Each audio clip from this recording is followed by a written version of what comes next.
Dealer की गोली मारकर हत्या कर दी गई है। प्रॉपर्टी डीलर धीरज की हत्या हुई है। बाइक से आए अपराधियों ने गोली चलाई। हत्या की वजह अब तक साफ नहीं हो पाई है। मुफस्सिल थाना क्षेत्र के छीटाबाड़ी वार्ड नंबर 3 की घटना है। हत्याकांड की जांच में पुलिस जुटी हुई है। तो प्रॉपर्टी डीलर धीरज की हत्या कर दी गई है। बाइक से आए अपराधियों ने गोली चलाई है। तो कटिहार से ये बड़ी खबर बता रहे हैं, जहां गोली मारकर प्रॉपर्टी डीलर की हत्या कर दी गई। प्रॉपर्टी डीलर जिसका नाम धीरज बताया जा रहा है, पुलिस मामले की तफ्तीश करने में जुटी हुई है। बाइक से अपराधी पहुंचे थे, ताबड़तोड़ गोलियां चलाई, हत्या की और वहां से फरार हो गए। मृतक का नाम धीरज बताया जा रहा है और वो अपने घर जब लौट रहे थे तो ऐसा बताया गया है कि कुछ अपराधी पीछे से आए और उनको गोली मार के चल गए। हम लोगों ने डेड बॉडी अपने कब्जे में ले लिया है, पोस्टमार्टम के लिए भेज रहे हैं। ऑन स्पॉट उनकी डेथ हो गई थी। वहाँ से कुछ हम लोगों को अभी तक खाली खोखे बरामद हुए हैं। एफएसएल की टीम बुलाई गई है, जांच हम लोग कर रहे हैं। आगे हम लोग इस पर उचित जांच करके गिरफ्तार करेंगे अपराधियों को। न्यूज़ 18 संवाददाता फोन लाइन पर जुड़े हुए हैं। और सुब्रत, क्या पूरी घटनाक्रम सामने आई है? अपराधियों की कुछ पहचान हो पाई अब तक? देखिए, धीरज जो स्थानीय लड़का ही था और वो प्रॉपर्टी डीलिंग का काम करता था और उसका भी कुछ आपराधिक इतिहास तो नहीं कहा जाए, लेकिन हाल फिलहाल में वो जेल भी गया था और उसके बाद से ही कुछ स्थानीय स्तर पर चर्चा था जो धीरज से के बड़े लेवल पर दुश्मनी है। और जो प्रारंभिक स्तर पर जो बात सामने आई है कि उसी के कारण से हत्या किया गया, ये बातें फिलहाल सब है। हालांकि आधिकारिक रूप से कुछ भी स्पष्ट नहीं हो पाया है और पुलिस पूरे मामले पे जांच कर रही है और जांच के बाद ही स्थिति साफ हो पाएगा। जी चलिए, शुक्रिया सुब्रत इस अपडेट के लिए आपका। और मुजफ्फरपुर से एक बड़ी खबर का रुख कर लेते हैं। लूटपाट के दौरान गोलीबारी की घटना को अंजाम दिया गया। कैश और मोबाइल लूटकर आरोपी मौके से फरार हो गए। विरोध करने पर युवक को गोली मार दी है और आई के राजखंड जोंका पुल की घटना बताई जा रही है। बड़ी खबर आपको मुजफ्फरपुर से बता रहे हैं, जहां लूटपाट के दौरान गोलीबारी की घटना हुई। कैश और मोबाइल लूटकर आरोपी मौके से फरार हो गए। विरोध करने पर युवक को गोली मारी गई और आई के राजखंड जोंका पुल की घटना बताई जा रही। मोतिहारी से बड़ी खबर है, जहां तिरहुत नहर में युवक डूब गया। नहर में नहाने 5 दोस्त गए थे। नहाते वक्त 5 युवक डूब गए। 3 तैरकर किसी तरह से बाहर निकले। 2 युवक की तलाश अभी भी जारी है। कल्याणपुर के पकड़ी दीक्षित की घटना सामने आई है। तेज धार में दोनों युवक के बहने की खबर है। तो मोतिहारी से बड़ी खबर, ये तस्वीर आपको दिखा रहे हैं, ये वही घटना स्थल है जहां पर ये युवक डूब गए। नहर में नहाने के लिए गए हुए थे। 5 दोस्त थे ये। पुलिस भी मौके पर पहुंची हुई है और तलाश लगातार की जा रही है। 3 तैरकर किसी तरह से बाहर निकले हैं, लेकिन 2 युवक कहां हैं अब तक पता नहीं चल पाया है। उनकी तलाश के लिए लगातार पुलिस की टीम जो है वो जुटी हुई है। कल्याणपुर के पकड़ी दीक्षित की घटना सामने आई है। लोगों की भी भीड़ घटनास्थल पर। घर से नहाने पता ना घूमने के लिए आके यहाँ नहाने में डूब गया।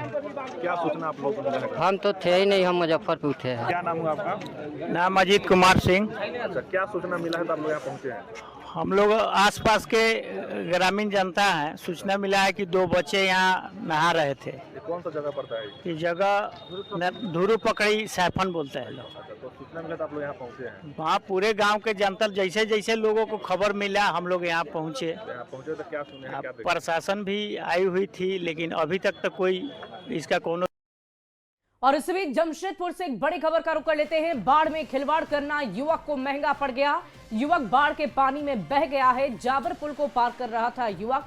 तेज बहाव में स्कूटी के साथ बाढ़ के पानी में बह गया। आसपास के लोगों ने युवक की जान बचाई। आजाद नगर थाना क्षेत्र की घटना बताई जा रही है। बड़ी खबर जमशेदपुर से आपको बता रहे हैं, जहां बाढ़ में खिलवाड़ करना एक युवक को महंगा पड़ गया है। तस्वीरें हम आपको दिखा रहे हैं। युवक बाढ़ के पानी में कैसे बहता हुआ नजर आ रहा है।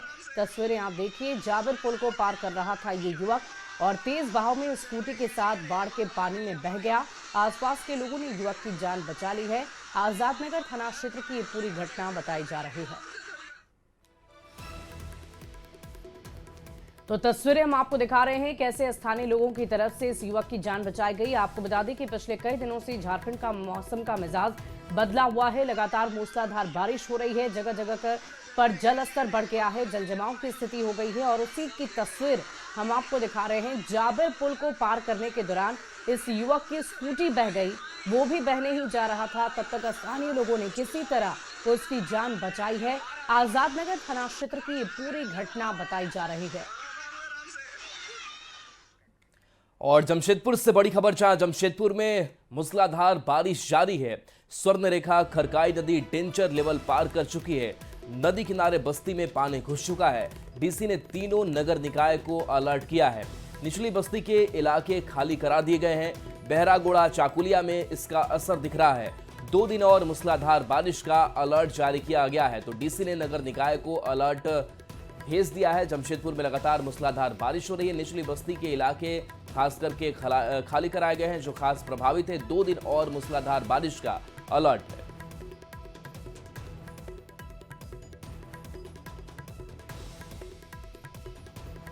और देखिए, बिहार में वोटर के सत्यापन पर सियासत है कि थम ही नहीं रही है। कांग्रेस के दिग्गज नेता दिग्विजय सिंह के बयान के बाद बिहार की सियासत फिर गर्म हो गई है।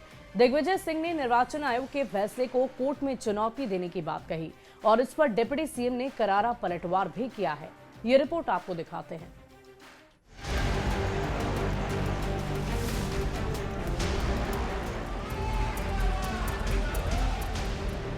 बिहार में कुछ ही महीनों में विधानसभा के चुनाव होने वाले हैं। चुनाव से पहले मतदाताओं के सत्यापन पर सियासत छिड़ गई है। नेता प्रतिपक्ष तेजस्वी यादव पहले से ही निर्वाचन आयोग की मंशा पर सवाल खड़े कर रहे हैं और अब बिहार दौरे पर आए कांग्रेस के राज्यसभा सांसद और पार्टी के दिग्गज नेता दिग्विजय सिंह ने ये कहकर सियासत को गरमा दिया कि इंडिया गठबंधन निर्वाचन आयोग के फैसले के खिलाफ कोर्ट पहुंचेगा। चैलेंज करने की बात यह थी, हम लोग तो इलेक्शन कमीशन से जाके आवेदन देंगे और इलेक्शन कमीशन नहीं मानेगा तो अदालत में जाना पड़ेगा। इंडी अलायंस मतदाताओं के पुनरीक्षण का विरोध कर रही है। निर्वाचन आयोग के निर्णय पर आपत्ति जताने को लेकर बिहार के डिप्टी सीएम विजय कुमार सिन्हा ने विपक्षी दलों पर पलटवार किया। नेता प्रतिपक्ष तेजस्वी यादव को निशाने पर लेते हुए कहा कि बूथ लूटने वाले और जंगल राज की पाठशाला में पढ़ने वाले संवैधानिक संस्था का सम्मान करना नहीं जानते। तो ये जंगल राज का लोग है जो बूथ लूट करके जिन पैदा करता था, जिसका डीएनए में लालू यादव के पुत्र हैं और राहुल गांधी तानाशाही के डीएनए लेकर के आए हैं। उप मुख्यमंत्री सम्राट चौधरी ने भी निर्वाचन आयोग की उपलब्धियों को गिनवाया और कहा कि जो लोग कभी ये पूछते थे कि आईटी क्या होता है, उसी बिहार में 70% से अधिक लोग ईमेल से वोटिंग कर रहे हैं। ये बिहार चुनाव के लिए ऐतिहासिक है। जब बिहार में लोग कहते थे कि आईटी फाईटी होता क्या है, उस बिहार के 70% से अधिक लोग ईमेल के द्वारा वोटिंग कर रहे हैं। हालांकि मतदाता पुनरीक्षण के फैसले पर विपक्ष विरोध से पीछे हटने को तैयार नहीं है। रविवार को पटना में आरजेडी की ओर से पोस्टर भी लगाए गए और चुनाव आयोग को चूना लगाओ आयोग बताया। साथ ही बीजेपी और आरएसएस पर भी निशाना साधा। देखना होगा सत्ता पक्ष इस पर क्या जवाब देता है। पटना संवाददाता संजय कुमार और धर्मेंद्र कुमार के साथ ब्यूरो रिपोर्ट, न्यूज़ 18। बिहार में मतदाता सूची के स्पेशल रिवीजन पर चुनाव आयोग का बयान सामने आया है। बिहार में मतदाता सूची समीक्षा पर विपक्ष के सवालों के बीच चुनाव आयोग ने इसे संविधान के अनुरूप बताया है। चुनाव आयोग ने कहा कि एसआईआर पर सवाल उठाने वालों के लिए एक ही जवाब है, अनुच्छेद 326। स्पेशल इंटेंसिव रिवीजन के दौरान चुनाव आयोग अनुच्छेद 326 को सख्ती से लागू करेगा। राजनीतिक दलों और अन्य व्यक्तियों को भी अनुच्छेद 326 का पूर्ण रूप से पालन करना चाहिए। जो कोई भी स्पेशल इंटेंसिव रिवीजन का विरोध कर रहा है, वह दरअसल अनुच्छेद 326 का विरोध कर रहा है और उसे अपना रुख स्पष्ट करना चाहिए। और देखिए, चिराग पासवान बिहार विधानसभा का चुनाव लड़ेंगे। चिराग पासवान बिहार के किसी सामान्य सीट से चुनाव लड़ेंगे और कहीं कोई कंफ्यूजन की स्थिति है ही नहीं। ये बात केंद्रीय मंत्री चिराग पासवान के जीजा और उनकी पार्टी एलजेपी रामविलास के बिहार प्रभारी अरुण भारती ने कही है। न्यूज़ 18 से एक्सक्लूसिव बातचीत में जमुई से एलजेपी आरवी के सांसद अरुण भारती ने फिर से इस बात को दोहराया कि चिराग पासवान बिहार विधानसभा का चुनाव लड़ेंगे। जो बात चिराग ने आरा की जनसभा में कही थी, उसी बात को चिराग ने राजगीर में हुई बहुजन भीम संकल्प समागम में भी दोहराया है। अरुण भारती से बातचीत की है न्यूज 18 संवाददाता विनीता मिश्रा ने।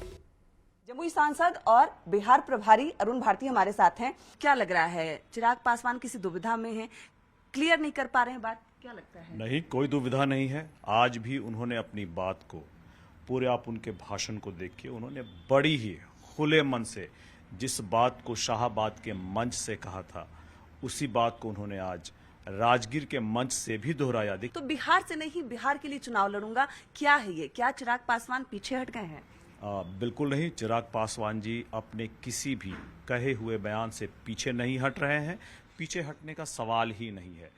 और बात तब होती है जब बहुजन नेतृत्व आगे बढ़ता है, और किस तरह से जब लोग विचलित हो जाते हैं तो पूरे भावार्थ को समझने के बजाय कतरन की राजनीति शुरू कर देते हैं।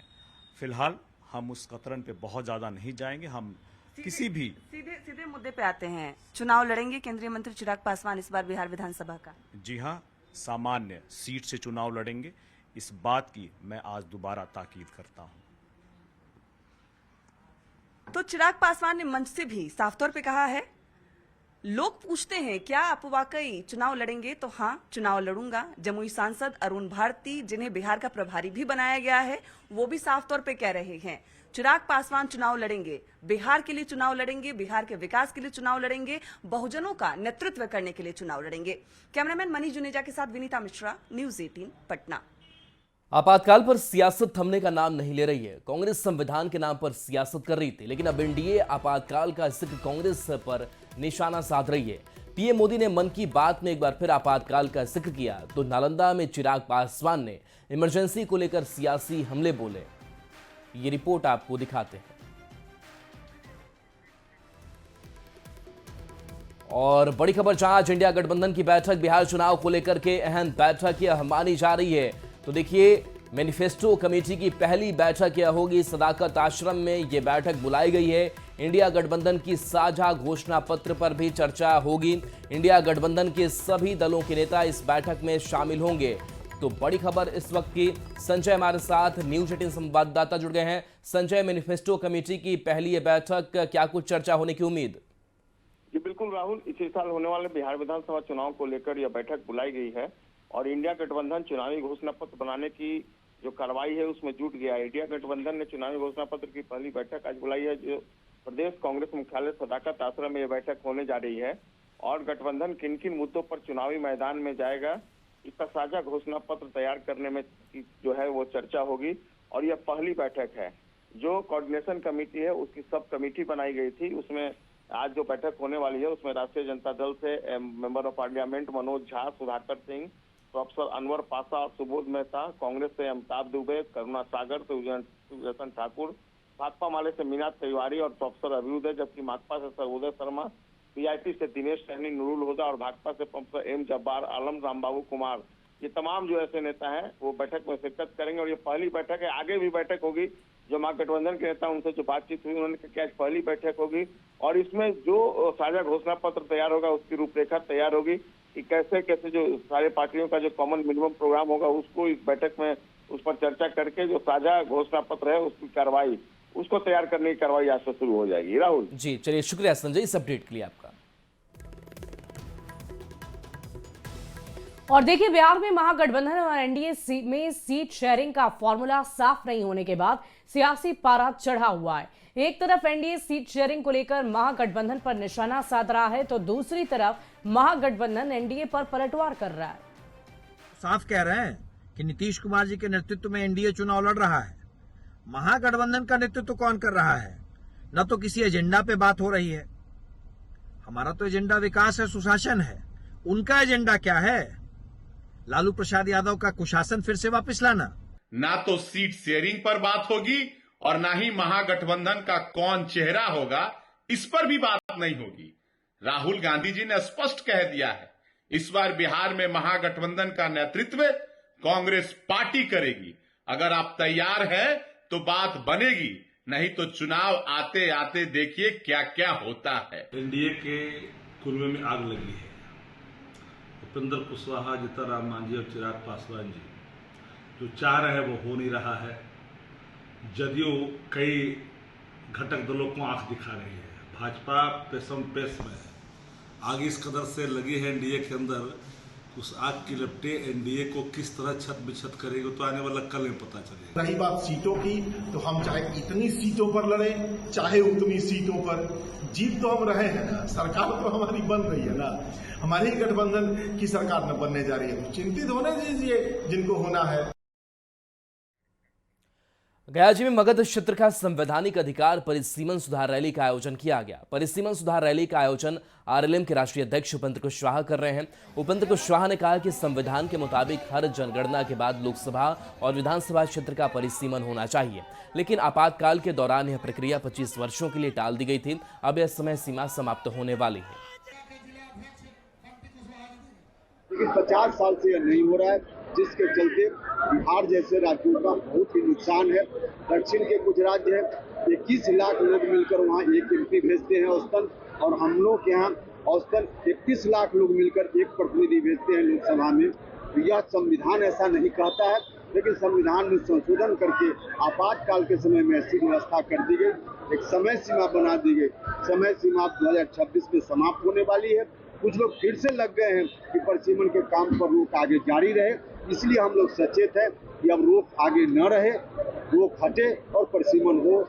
और इस बीच एक बड़ी खबर का रुख करेंगे। तेजस्वी का 2 दिवसीय जमुई का दौरा, मोहनिया में करेंगे मूर्ति का अनावरण, जनसभा को संबोधित भी करेंगे तेजस्वी यादव। बड़ी खबर आपको बता रहे हैं, तेजस्वी के 2 दिवसीय जमुई के दौरे को लेकर ये बड़ी जानकारी आ रही है। मोहनिया में मूर्ति का अनावरण करेंगे, जनसभा को संबोधित भी करेंगे तेजस्वी यादव।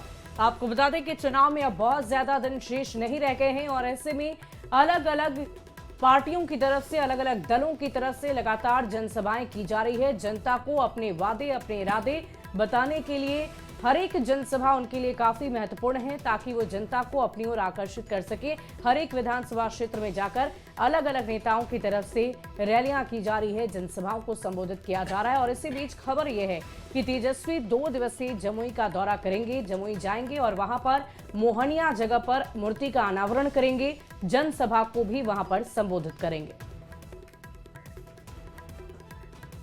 स्वास्थ्य विभाग में इमरजेंसी सर्विस के लिए एसओपी जारी किए गए हैं, ताकि सभी मेडिकल कॉलेजों में इमरजेंसी सुविधा सुचारू रूप से बहाल हो सके। स्वास्थ्य मंत्री मंगल पांडे ने न्यूज 18 से खास बातचीत में कहा कि राज्य में अब मेडिकल कॉलेजों की संख्या बढ़कर 24 हो गई है और नए मेडिकल कॉलेज में भी अब इमरजेंसी सेवा शुरू होगी, जिसको लेकर महज 1 महीने में 8,900 चिकित्सकों और नर्सों की नियुक्ति हो चुकी है, जबकि अगले 2 महीने में 32,000 और चिकित्सक, विशेषज्ञ चिकित्सक, जीएनएम और पारा मेडिकल स्टाफ की बहाली होगी।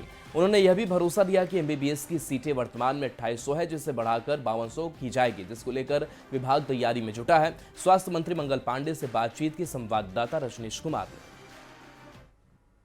क्या लग रहा है सर, जिस प्रकार से आप लगातार तैयारी में जुटे हुए हैं, अस्पतालों की संख्या भी बढ़ रही है, लेकिन ओपीडी के अलावा इमरजेंसी कई अस्पताल में तक शुरू नहीं हो सका मेडिकल कॉलेज?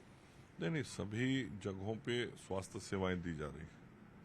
आज से 20 साल पहले इस राज्य में 9 मेडिकल कॉलेज था, आज राज्य में 24 मेडिकल कॉलेज हॉस्पिटल्स हैं और सभी जगहों पे स्वास्थ्य सेवाएं पूरी तरीके से दी जा रही हैं।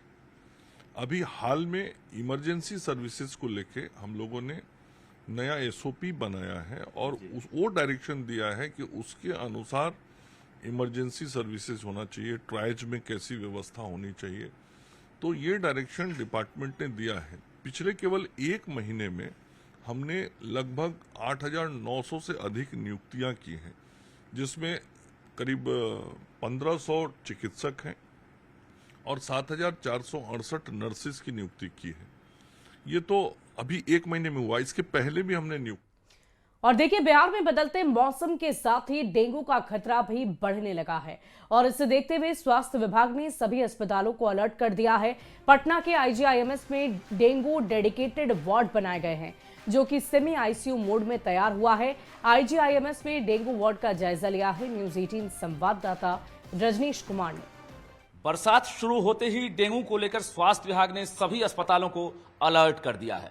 स्वास्थ्य मंत्री मंगल पांडे के साथ साथ एसीएस प्रत्यय अमृत ने सभी अस्पतालों के मेडिकल सुपरिटेंडेंट के साथ साथ प्रिंसिपल के साथ बैठक की है और आदेश दिया है कि अलग से डेडिकेटेड डेंगू वार्ड बनाया जाए, जिसके बाद आईजीएमएस ने सबसे पहले वार्ड तैयार कर लिया है और आपको हम सीधी तस्वीर वार्ड से दिखा रहे हैं। देखिए ये डेंगू वार्ड है और फिलहाल 14 बेड यहां पर लगाए गए हैं। अगर कोई भी डेंगू का मरीज मिलता है जांच के बाद तो उसे भर्ती करने में अब परेशानी नहीं होगी। और देख सकते हैं कि अस्पताल के जो एमएस हैं वो टीम भी गठित कर दिए हैं, यानी 24/7 जो है यहाँ पर जो नर्सिंग स्टाफ हैं, डॉक्टर्स हैं, उनकी ड्यूटी भी आज से लगा दी गई है। और सभी देख सकते हैं यहाँ पर बेड पर जो है अलग अलग ऑक्सीजन गैस पाइपलाइन सप्लाई करने की व्यवस्था कराई गई है और किसी प्रकार की इमरजेंसी से निपटने के लिए आईजीएमएस तैयार दिख रहा है। किस प्रकार का निर्देश दिया गया है? डेंगू बीमारी हम लोग के लिए नया नहीं है और आईजीएमएस में इसकी ट्रीटमेंट होती रही है। हाँ, व्यवस्थित करने की जरूरत थी क्योंकि डेंगू दोबारा अगर आएगा तो हमें व्यवस्थित होनी चाहिए और हमें हमारे संसाधन एक जगह करती है, एकत्र रखनी चाहिए। इसलिए हम लोगों ने डेंगू वार्ड 14 बेड का बनाया है। इसमें हर तरह की व्यवस्था है। आप देख सकते हैं सारे बेड पे ऑक्सीजन पाइपलाइन सक्शन लगी हुई है। हम चाहें तो तुरंत उसको आईसीयू में भी कन्वर्ट कर सकते हैं। एक मोटर अगर रख देंगे और ये उसको अगर वेंटिलेटर लगा देंगे तो यहाँ पे आईसीयू की व्यवस्था भी हो सकती है। और ये बाकी वार्ड से अलग रहना है, वो हम लोगों ने अलग रखा है। जैसे ही कोई पेशेंट आएगा इसमें जो मशहरी है उसके लिए सब सारा व्यवस्था रखा हुआ है, तो तुरंत मशहरी लग जाएगी। मस्कुलर नेट की भी कोई दिक्कत नहीं है। तो फिलहाल आईजीएमएस तैयार है और बाकी मेडिकल कॉलेज हो, सदर हॉस्पिटल हो या मंडलीय अस्पताल हो, सभी को निर्देश दिया गया है कि अगर डेंगू का लक्षण दिखाई देता है वहां पर आप तुरंत जांच करें। इसके साथ साथ गंभीर मरीजों को अस्पताल में भर्ती करें। कैमरामैन मनीष जुनिया के साथ रजनीश कुमार, न्यूज 18 पटना। मुंगेर में शराब के धंधेबाजों की दबंगई सामने आई है। दबंग सोहिल यादव और उसके सहयोगियों ने मजदूर सनोज कुमार के घर पर हमला बोल दिया। दबंगों की फायरिंग में 2 महिलाएं घायल हो गईं। पुलिस ने दोनों महिला को अस्पताल में भर्ती कराया। परिजनों का कहना है कि कुछ दिन पहले उनके परिवार से शराब का धंधा करने वाले सोहिल यादव से झगड़ा हुआ था। इसी बात को लेकर फायरिंग की गई है। लड़का के साथ गल्लमगारी हमारा लड़का को कर रहा था, उसमें जाकर के कहने के लिए गया। वो सब जो है इस बात पर जाकर के ओकर गार्जियन तक सब मिल करके जो है ना सब आया, द्वार पर चढ़ करके अधभर पत्थर देना स्टार्ट किया। हम सब हो कर रहे थे। वो सोचे ओकरा पकड़े, गोली चला, गोली 3 गोली 4 गोली चलाए। और गोली चला करके तो किसको लग गया? गोली लगा हमारा पुतों का, दोनों को। सर आज जो है मतलब मेरे घर पे आया 10 लड़का के साथ, सारा बापू था वो सब और बाहर 1-2 था, सब मिलकर के मतलब जो है ना घर पे गोली चलाना चालू कर दिया अंधाधुंध। उसमें जो है 2 को लग भी गया है महिला को। और यहाँ रुकेंगे एक छोटे से